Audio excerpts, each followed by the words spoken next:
Thank you so much. It's such a pleasure to be in this reality with you. Could all this be a virtual reality right now?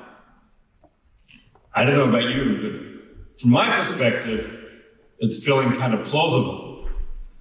I'm in this amazing theater with intense lighting, wonderful music.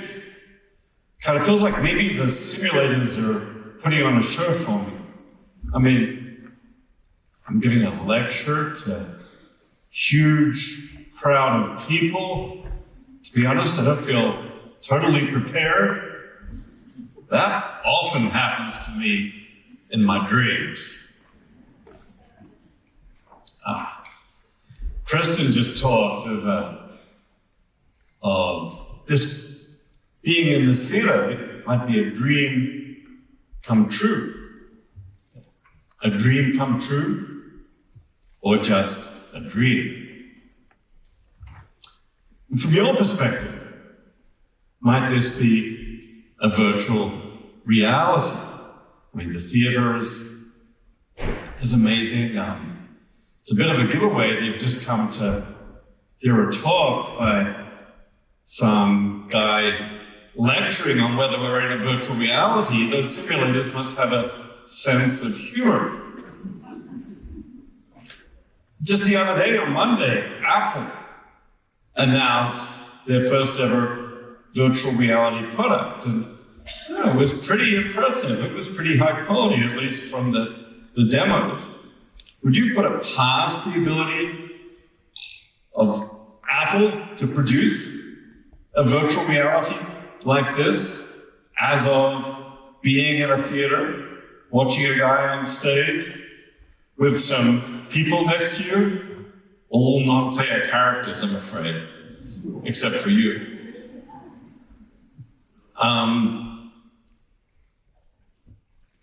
Virtual reality is gradually becoming real. If maybe the theater is easy, it's kind of dark in here, the quality doesn't have to be too high. But if this could be a virtual reality, what about the rest of your life? Could that all be a giant simulation? Could it perhaps be a dream? If it is, does that mean that none of this is real? That it's all fake? Life is just an illusion? If it is, if we are in a simulation or a virtual reality, does that mean that our lives have no meaning? Or could it be that we can in fact lead a meaningful life in a virtual world? These are some of the questions that I'm going to be addressing today in this discussion of whether we're living in a virtual reality. Of course, this is a theme that's appeared in science fiction for a long, long time. There are wonderful paradigmatic science fiction examples of virtual realities, from the Matrix to the Metaverse and many more. I've been thinking about this for a long time, actually way back when the first Matrix movie came out in 1999. The Wachowskis turned out to be really into philosophy. They asked a number of philosophers to write analyses of the movie for the Matrix website. So way back then, I wrote an article on philosophical themes raised by the movie, The Matrix, and somehow that planted a seed that never went away. Last year, I ended up publishing a book called Reality Plus, all about investigating this idea of virtual reality. And really, although the theme is virtual reality, all this is in a way a lens to think about questions about reality more broadly. The subtitle is Virtual Worlds and the Problems of Philosophy. I'm a philosopher, and I think that virtual reality technology provides a wonderful lens for thinking through some of the most important traditional, central philosophical questions. I call the genre here techno-philosophy. Techno-philosophy, for me, denotes a two-way interaction between philosophy and technology. On the one hand, we think philosophically about technology, such as virtual reality or artificial intelligence, and think about the roles it might come to play in our lives. But we also use technology to shed light on philosophy. Thinking about these new technologies, such as virtual reality, artificial intelligence, can actually shed some light on what it is for something to be real. Thinking about an artificial mind can shed light on what it is to have a mind in the first place. So the way I see it is that philosophy sheds light on technology, but technology is itself a lens for thinking about philosophy, and that's what I'm going to try and convince you of tonight. So, one of the central concepts I'm going to be using here is that of a virtual world. And there are virtual worlds and there are virtual realities, and these are somewhat distinct.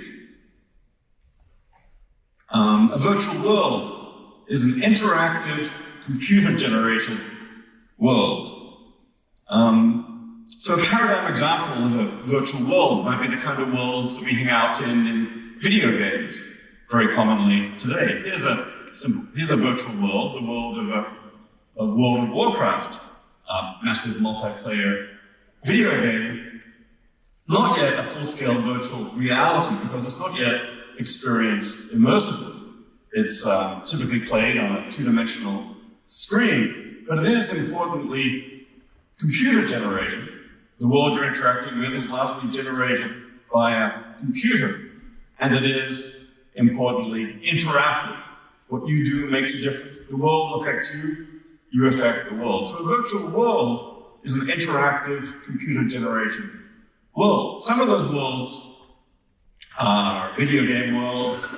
Some of them are social worlds. Here's a non-video game world, the world of Second Life, where people go in for social purposes. They make friends, they build communities, they work, they play. Typically, again, on a two-dimensional screen, so not immersive, but an interactive, computer-generated world. That's already virtual worlds already raise many of the interesting issues of virtual reality. But issues get supercharged when we add a third element.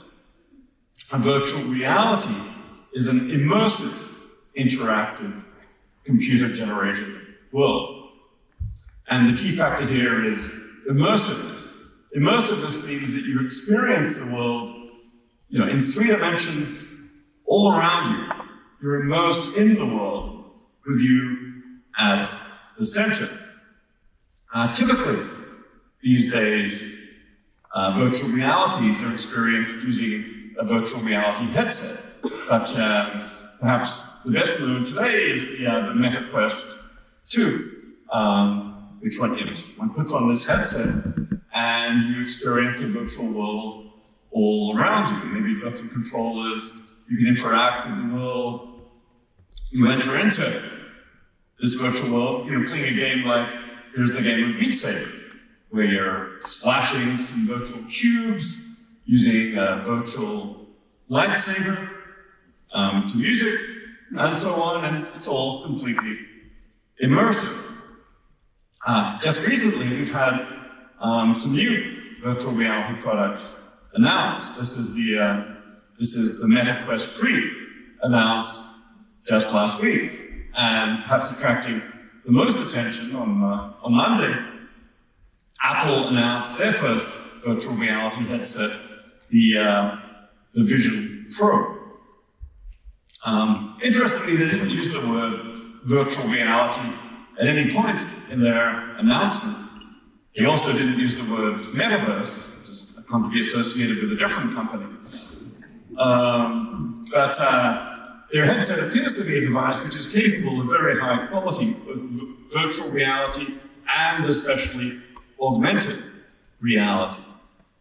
Augmented reality is what you get when the virtual world mixes in with the physical world.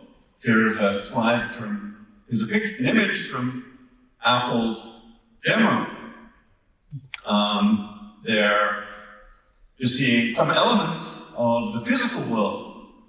A table, background, some furniture, and so on. You're also seeing these screens, which are digital objects, and a canopy, which is a digital object, virtual objects mixed in with the physical world. So that's augmented reality, which many people see as, the ultimate destination of a lot of virtual reality technology. Ultimately, a lot of our computing can be done by augmenting the physical world like this. You won't need screens anymore, phones, computers, even TVs. You'll be able to do it all with these screens. Here's another augmented reality product, the Magic Leap, in which, again, virtual objects are scattered among the physical world. Well, centrally here, we focused on virtual reality, the case where you're fully in contact with the virtual world rather than the physical world. But a lot of what I say will be relevant to augmented reality too.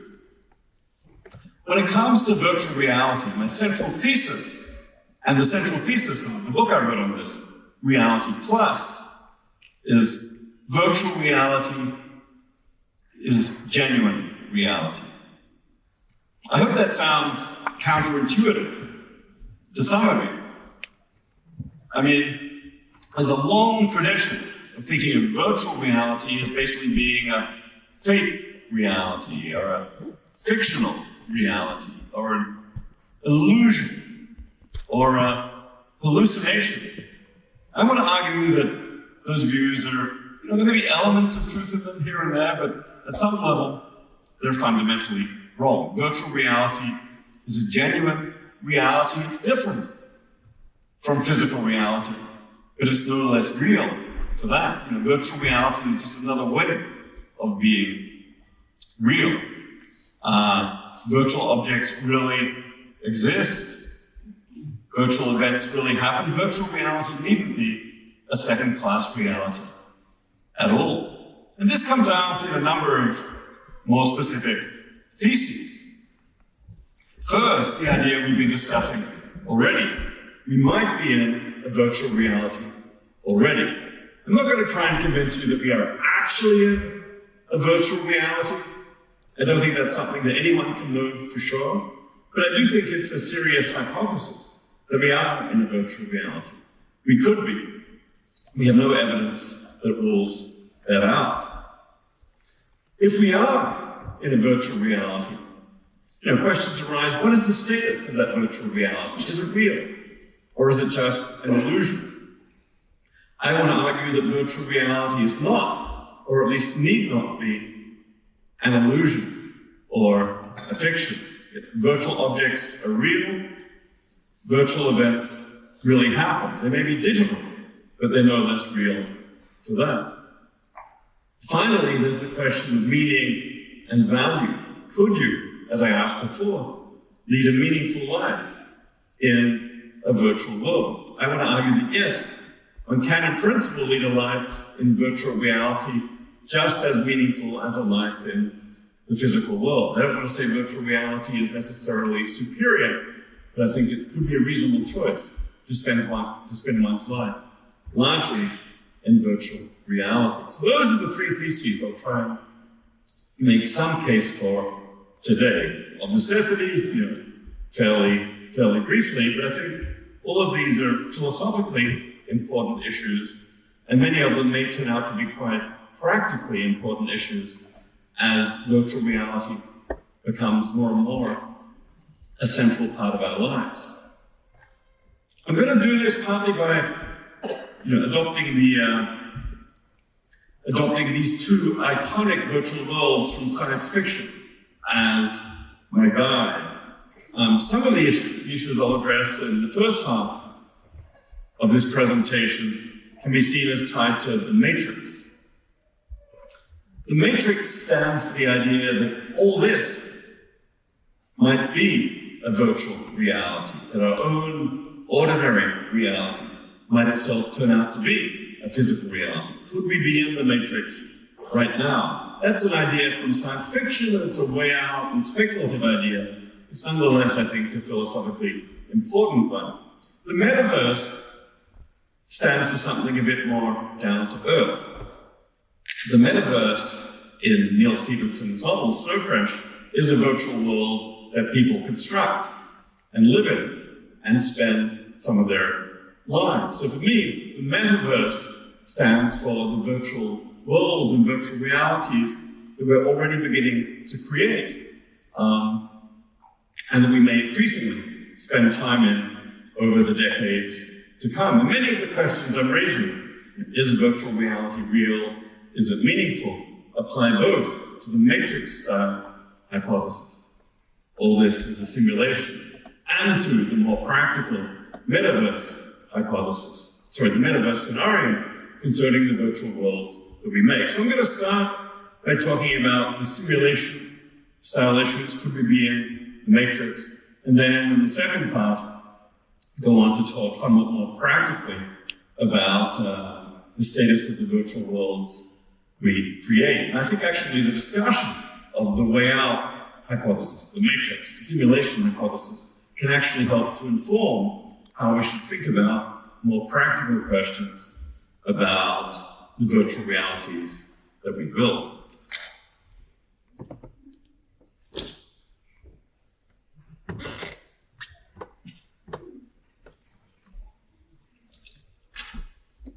Okay, so the matrix idea.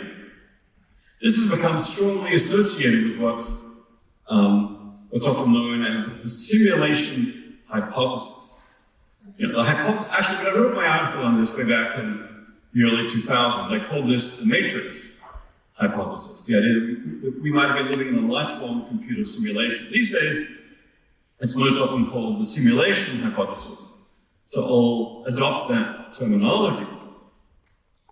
The simulation hypothesis is the hypothesis that we're living in a lifelong computer simulation. So all this is a computer simulation, but it's not just that this might be a computer simulation that started 15 minutes ago.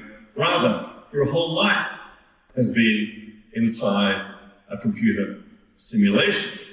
This gets illustrated in the Matrix movies, where Neo, at the beginning of the first movie, seems to have been living his whole life inside an ordinary reality, but that turns out to have been a computer simulation all along. The Matrix, I guess we visited in the later movies, most recently the Matrix Resurrections. Actually, my first rule of Matrix philosophy is ignore the sequels. I think the first movie lays down a coherent philosophical vision. Best to stick with this one. The sequels are at least maybe it's like the New Testament or something. I like I'm one who likes the originals. Here is the whole Matrix idea. That the buildings and so on. This table is a computer simulation. Those chairs, those people, the lights, the whole thing is a giant computer simulation, and we are creatures inside a simulation. It turns out there's actually two different ways you can be inside a simulation, two different ways for a person to be in a simulation. Here's an illustration from my book, Reality Plus. This was a marvelous illustrator, Tim Peacock, produced 50 or 60 illustrations for this book, illustrating some of the key philosophical scenarios. They really add a lot to it. Here you see illustrated a scene from The Matrix. Actually, I think this is from one of the sequels. Apologies, but this is the Oracle meeting with Trinity. Trinity, like Neo, is not a fully simulated creature. Trinity has a brain and a body outside the simulation, as does Neo. here illustrated by the brain hooked up to the simulation. The oracle, on the other hand, has no biological brain or body outside the simulation. She is a fully simulated creature herself, basically an AI being, an artificial intelligence. She's one of the machines, itself part of the simulation. So here illustrated by the computing system. So this is two different ways that one could be in a simulation. I like to talk about biosims, biological creatures connected to simulations. That's what happens when we put on a virtual reality headset. In a way, we become biosims, biological creatures connected to simulations. This more extreme case is that of being a pure sim, a simulated creature inside a simulation. The oracle and the agents in the movie are like that. I don't know how many of you saw the movie came out a year or two ago, Free Guy, with Ryan Reynolds and Jodie Comer. And that one, I guess Ryan Reynolds is a pure sim. He's like, he wakes up like, oh my God, I'm an NPC. I'm a non-player character. I don't even have, I'm just a simulated creature inside the simulation. Whereas I guess Jodie Comer, at least temporarily, is a biosim. But, when I talk about the simulation hypothesis, both of these are versions of it. It could be that we are biosims. It could be that we're pure sims. Philosophers love making distinctions, as you've seen. Another distinction is that between the imperfect simulation, which has glitches and approximations in the matrix. If a black cat crosses your path twice, that's a glitch in the simulation. But in some ways, the more extreme case, the more ideal case is a perfect simulation, indistinguishable from the world it simulates. That's often going to be the case I invoke when thinking about the simulation hypothesis. Could we be in a perfect simulation? It's an imperfect simulation. Probably there's some way to find out that you're in a simulation by testing it. But if it's a perfect simulation, it's much harder to tell from the inside. So, how do you know that you're not in a perfect simulation right now? If it's imperfect, maybe there are some glitches. If it's a perfect simulation, maybe there's no way to know. I would argue that you cannot have any conclusive evidence that rules out being in a perfect simulation. Why? Because any evidence you might get could in principle be simulated by animal simulators. You might think that, I don't know, your cat or something, your wonderful darling cat, is proof that all this is real and not a simulation. But your cat could in principle be simulated by a simulator who can feed all this information to you. Could you really ever know the difference for sure from inside? All this is wonderful for a philosopher because it goes back to one of the central issues in philosophy. Scenarios like this can be found in ancient Chinese philosophy, where the Taoist philosopher Zhuangzi asked, how do I know that I'm Zhuangzi, dreaming of a butterfly? Perhaps I'm a butterfly dreaming that he's Zhuangzi. You find this scenario in Indian philosophy, in ancient Greek philosophy. Perhaps the best known version of this scenario in the history of philosophy comes from René Descartes in his 1641 work, Meditations on First Philosophy, where he basically tried to tear all of our knowledge down to the ground so he can build it up again to serve as a foundation for science. Descartes, in his first meditation, asked questions like, he asked, how do you know that this is not an illusion? How do you know you're not dreaming right now? But perhaps most famously, he asked, how do you know that an evil demon isn't deceiving you by producing sensations of an external world when none of that really exists in the physical world? And here's an illustration of a high-tech evil demon. I guess in the 21st century, evil demons are getting lazy, so they say, I'm going to offload all this work onto simulation technology, and it sets up a nice little virtual reality, which it then feeds, and here's us, maybe in reality, I'm a brain floating in a tank somewhere, getting all these images from the external world as of being in this theater, giving a talk, and the brain in the vat is having a fine time. But then he starts to worry, what if none of this is real? And he reassures himself, as Descartes did in the second meditation. Well, I can doubt the external world, but at least I know that I exist. Here I am thinking. I think, therefore I am. Which gets the brain, it might get us to our own existence, but still raises the question of what else there might be out there beyond us. Anyway, these days, so that's Descartes' question, very traditional question in philosophy. These days, simulation technology has made that question increasingly real. At the very least, it's provided a wonderful illustration of Descartes' question. These days we ask, how do you know you're not in a simulation? How do you know you're not in the matrix right now? Actually, even Descartes' own basic question of, Descartes says, here I am sitting by the fire, but could all this be an illusion? We can even imagine Descartes in VR.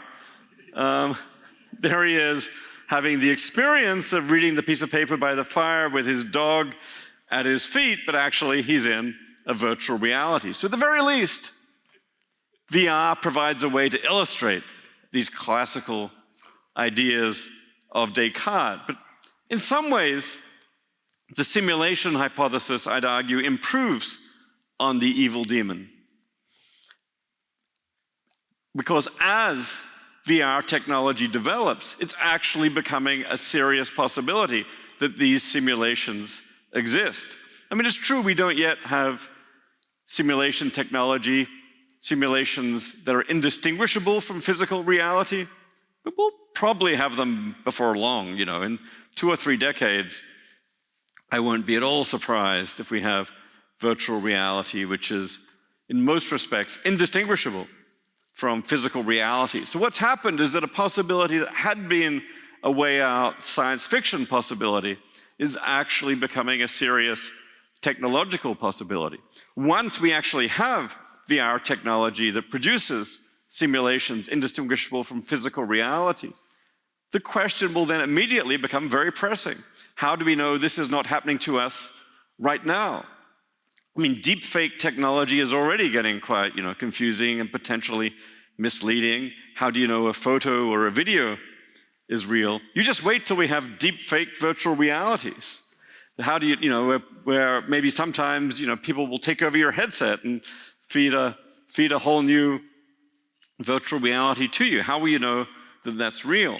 So I think the actual technological possibilities of these simulations elevates the challenge in Descartes' question. There's also the observation by the philosopher Nick Bostrom that that simulation technology is likely to be generated by most intelligent civilizations in the universe, and that ultimately there may be many more simulated worlds than unsimulated worlds. Maybe there'll be just one unsimulated world with a certain number of unsimulated people, but far more simulated worlds and far more simulated people.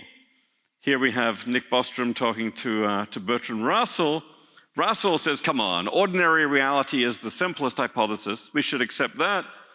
Bostrom says, but actually, ordinary reality may be massively outnumbered by simulations. And here we see 6 or 36 or 216 copies of their conversation going on in simulations.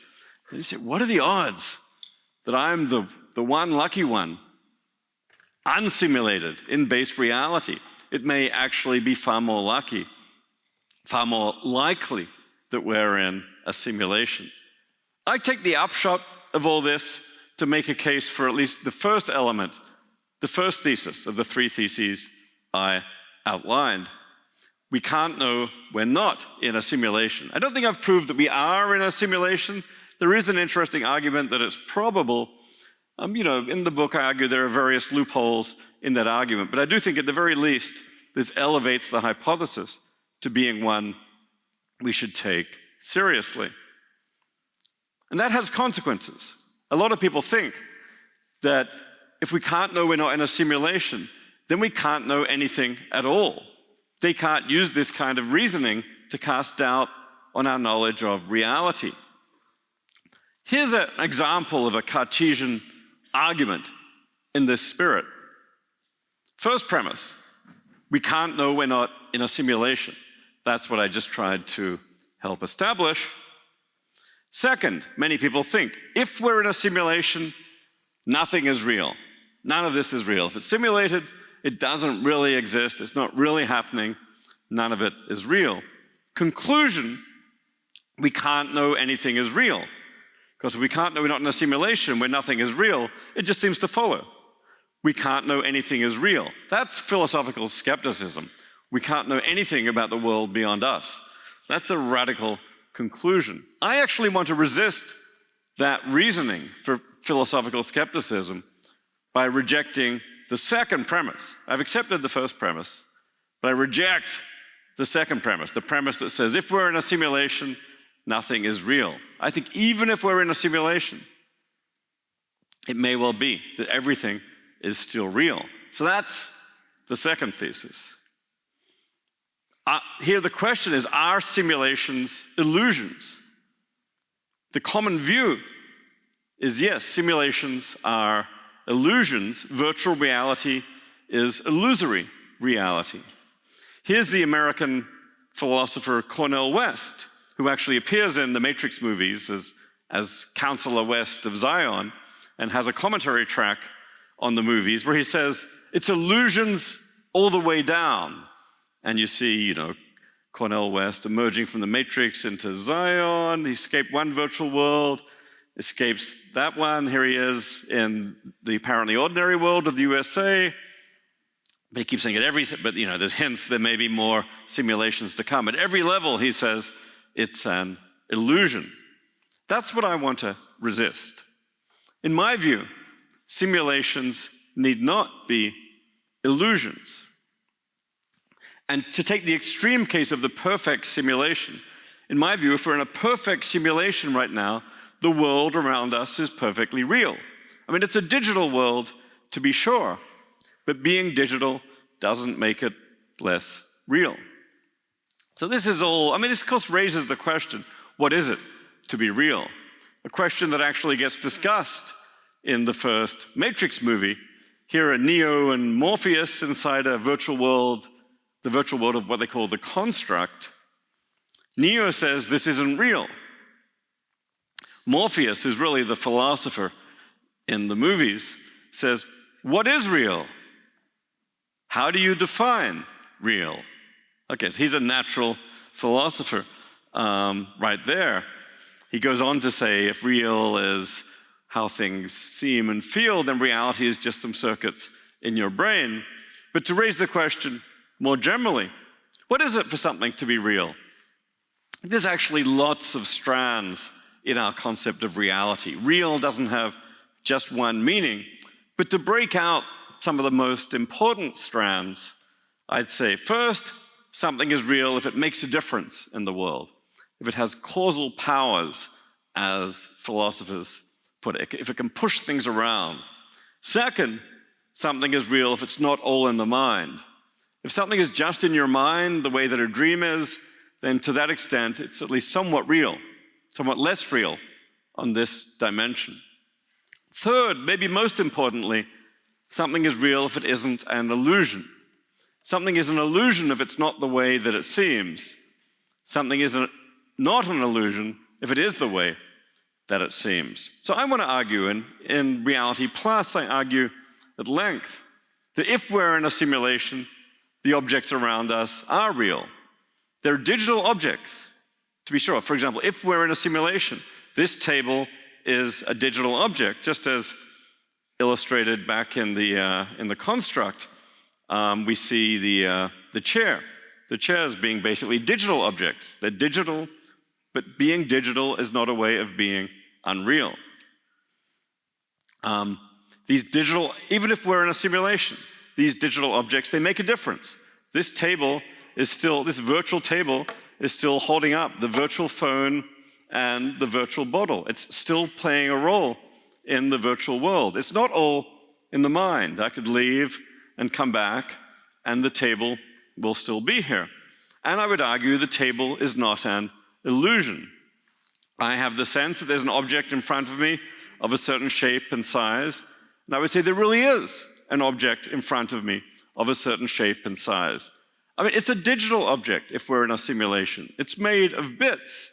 But I would argue being digital is no worse than being made of quantum processes. We've already long ago accepted that tables are made of somewhat ethereal quantum wave functions. That doesn't make them unreal. I would say the same is true for being digital. I mean, there is this anti-digital bias that still exists in some parts of the world. I mean, some of it is encoded in that famous phrase IRL, for in real life, where back in the 90s, someone thought that real life somehow contrasted with digital life. If something happens online, it's not real. If something happens offline, it's real. I don't know about you, but I think, for people these days in the 2020s, that distinction just doesn't make sense anymore. What happens online is just as real as what happens offline. The digital world is just as real as the non-digital world. I mean, so my own view is this phrase IRL should just be retired in favor of, maybe IPL in physical life versus ideal in digital life, or IVL in virtual life. They're all ways of being real. You can actually find a version of this idea in contemporary physics, where physicists have seriously entertained the so-called it-from-bit hypothesis, where reality is fundamentally digital. This is an idea associated with the great physicist John Wheeler, who, at least in one version of his idea, suggested everything in the physical world is made of bits. There's a level of bits underlying all physical reality. That's to say, the bottom level is digital. Here, or at least the purest version of this here is what I call the pure it-from-bit hypothesis, where trees and rocks are made of particles.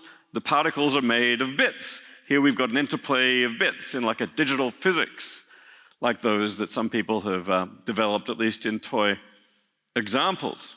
The trees are still real. Being made of bits doesn't make you less real.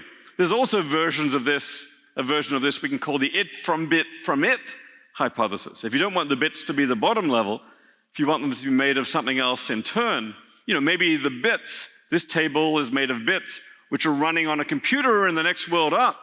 So those bits are ultimately constituted by computer circuitry. So maybe, and who knows, maybe that simulation is within a simulation, so you've got the it-from-bit-from-it-from-bit-from-it hypothesis, and on it goes. But again, I think that's how you should understand the simulation hypothesis. It's a world where all this is digital, but still real. I mean, the other element, of course, of the simulation hypothesis is the simulator. That being who set the simulation in motion. What are the properties of the simulator? They created all this. They may be very powerful. They may be all-knowing. Suddenly they start to sound rather like a traditional god. Here we have a picture of a traditional god creating the world by creating some bits. On the right-hand side here, we have a non-traditional god who creates everything in the world by creating some bits by programming a computer. I mean, I actually think the simulator is probably best not seen as a god, even if they're a creator. They're probably just a local creator on a par with the demiurge that you find in many classical traditions, someone who fashioned the world as a craftsperson, made it come into existence. The simulator need not be in charge of the whole cosmos. And certainly, the simulator need not be all good or all wise, I don't recommend starting a religion to worship our simulator. Nonetheless, I do think this gives you a good picture of the metaphysics of the simulation hypothesis. A simulator, a creator, created the world by creating bits. All of it is real. Our reality is digital, but still real. So that leads then to my conclusions of the simulation part of the talk. Yes, we could be in a simulation, but if we're in a simulation, things are nevertheless perfectly real. And that gets me at least halfway to my conclusion that virtual reality is genuine reality. Now, for the second part, I want to look at the somewhat less way out and science fiction-y, still science fiction-y, but still somewhat more practical issues tied to the metaverse and the virtual worlds that we might be creating in the years to come. I mean, Neal Stephenson's, the label the metaverse comes from Neal Stephenson's 1992 novel, Snow Crash, where in Snow Crash, the metaverse was a single massive social virtual world that people entered into and built all kinds of relationships and giant communities and so on. Basically a virtual world where you could do many of the things you do in the physical world. Of course, more recently, this label metaverse has been somewhat appropriated by the tech companies, not least by the company formerly known as Facebook, now renamed to Meta, in honor of to mark their ambitions of to build and pursue the metaverse. These days, I think the metaverse has come to mean something like a global interconnected system of virtual worlds. Not a single virtual world, but something like a whole global interconnected system of virtual worlds. And to many people, I think partly because this idea has now become associated with the tech companies, it's come to take on a slightly dystopian flavor. Here's an illustration I like of the metaverse as being a version of Plato's cave for the 21st century. Plato postulated we might all be creatures looking at shadows on the cave wall while the real reality is elsewhere.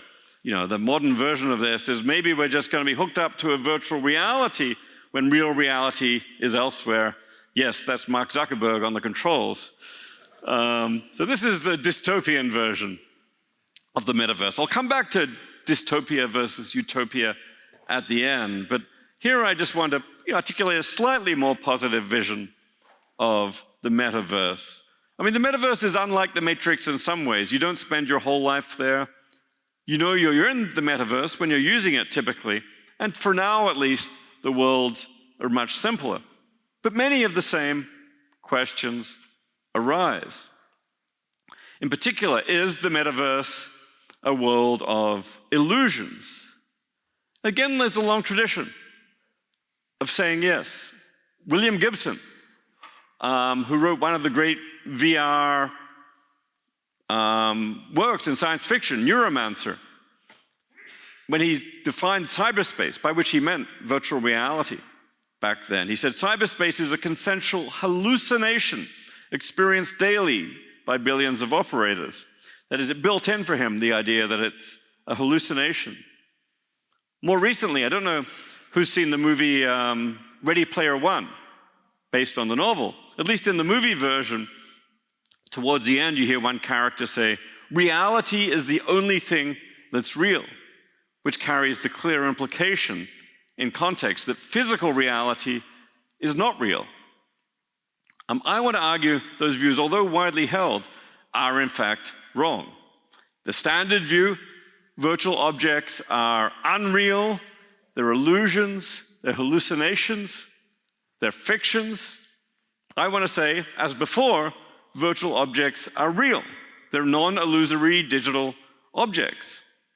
I already made that case if we're in a full-scale simulation.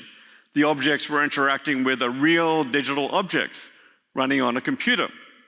I think having made that case, it generalizes to the simpler and smaller scale simulations that we interact with in everyday virtual reality. Even in ordinary virtual reality, the objects we're interacting with are real digital objects running on a computer that have real causal powers that can affect you, that exist independent of your minds, and that need not be illusions. I mean, I don't want to say that virtual objects are exactly the same as physical objects. Here's an illustration I like. There's a biological kitten, there's a robot kitten existing in the physical world, and there's a virtual kitten. I don't want to say that the robot kitten is a biological kitten or it's a real kitten. I don't want to say that the virtual kitten is a biological kitten, and you might say it's not a real kitten either. But I do want to say the virtual kitten is at least as real as the robot kitten. The robot kitten is a non-biological entity that has causal powers in the world and can make a difference in people's lives. Exactly the same is true of the virtual kitten. So I think of the virtual kitten as being, the claim here is it's at least as real as the robot kitten, which is different from a biological kitten, but still perfectly real. I mean, you might still raise the question of whether VR is an illusion. When you use a VR headset, when you play Beat Saber, those cubes seem to be out there in physical space. And you might say they're not actually out there in physical space. That's an illusion. This is a complex question, but I argue that I concede that yes, it is possible to have illusions in virtual reality. A novice user of VR, using a VR headset for the first time, may experience those objects as being out there in physical space, which will then be an illusion. I actually want to argue that an expert user of VR, someone who's really used to VR, experiences objects as being in virtual space, not in physical space. They perceive them as virtual objects in virtual space, which they are.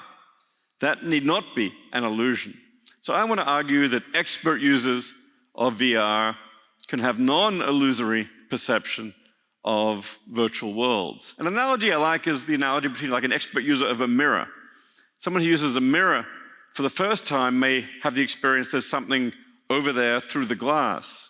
But an expert user of a mirror doesn't interpret it that way. You see, there's someone here on this side of the glass. I think being an expert user actually changes the content of your perception and changes what was an illusion to actually being correct perception of the world. Finally, I want to raise those questions about meaning and value. Can one have a meaningful life in a virtual world? Can life in VR be as good or maybe even better than life in non-virtual reality? There's actually a famous thought experiment about this by the American philosopher Robert Nozick, who talked about the experience machine, a kind of VR device that could give you a wonderful life where you've had experiences of, whatever you want to happen in your life, it will happen. You get to have wonderful family and wonderful friends. You get to be a successful novelist or successful tennis player or be part of wonderful communities. It will all happen, but it's all pre-programmed and pre-scripted in advance. Here the conceit of the illustration is that Nozick himself should have thought he was in the experience machine as a successful Harvard professor getting book awards. Maybe that's just the experience machine doing it for him. But Nozick asked, should you enter the experience machine, pre-programming wonderful experiences for life? And he said no, which influenced many philosophers. And what are his reasons? If you look closely, I think there are perhaps three. One is that the experience machine is pre-programmed and pre-scripted, which means you have no autonomy, no genuine free will inside the experience machine. Second, he argued the experience machine is illusory. What seems to happen in the experience machine doesn't really happen. It's not real. Third, he argued the experience machine is artificial. There's no contact with genuine nature. You're just in contact with a human-made reality. I think these are all interesting reasons, and maybe some of them are valid reasons not to enter the experience machine. But ordinary VR is not exactly like the experience machine. I think none of these are good reasons not to enter VR. Importantly, VR is not usually pre-programmed or pre-scripted. When you go into a virtual world, like say Second Life or even a video game world, you still have free will. You still get to make decisions. Things aren't pre-scripted or pre-programmed. VR is interactive. I've also argued that VR is not illusory. Whatever you say about the experience machine, I would argue what seems to happen in VR really happens. It's digital, but it's still real. It's true that VR is artificial, and for some reason, for some people, this may constitute a good reason not to enter VR if you value, for example, contact with nature to a very great extent, which some people do.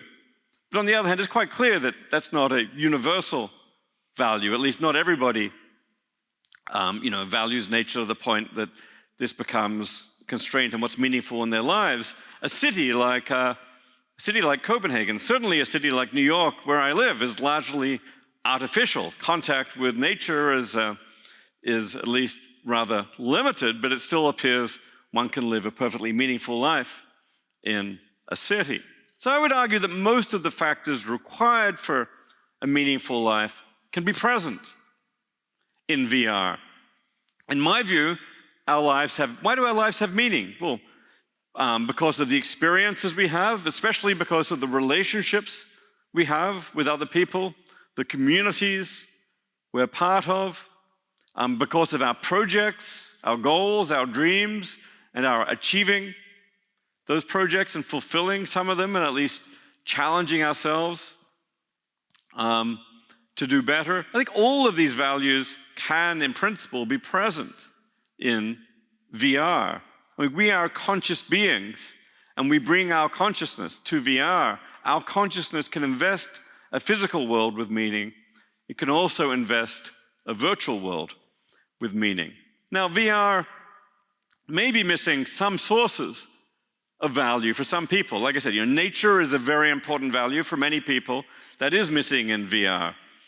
Birth and death are important sources of value for many people. Those are missing at least from current VR, although future full-scale simulated VR, who knows. Some people value sheer physicality. That'll be missing in VR. So it's missing some sources of value.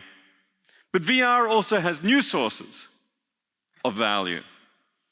Perhaps new forms of embodiment, new forms of experience. Already, for example, many disabled people and aging people find certain kinds of access to virtual worlds, which is much harder for them, in many cases, with the physical world. There's potentially near unlimited space and an abundance of goods in virtual worlds that give rise to new possibilities for equality, instant travel. I'd say in the long term, the way I'd put things, it's rational for some people to prefer physical reality, but it's also rational for others to prefer virtual reality. You've got a choice, and both choices are reasonable.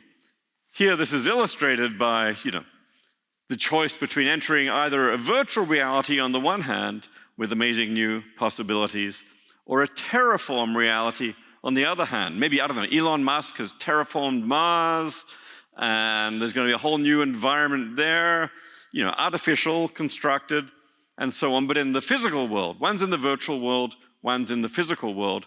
I would argue both choices can be reasonable. So I'd say you can live a meaningful life in VR. That's not to say it's going to be wonderful, or it's going to be good, or it's going to be better than physical reality. Life in VR may be good, or it may be awful, but I would argue the full scale of human experience is at least available.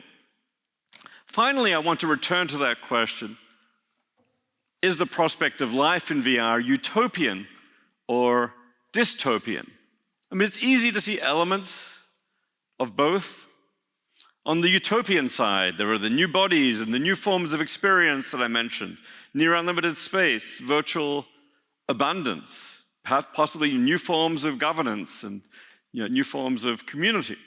On the dystopian side, I mean, the dystopian elements are really quite obvious, especially in the current situation where virtual worlds are largely controlled by corporations like Meta and others. We've already seen that the creator of a virtual world is rather like the god of that world.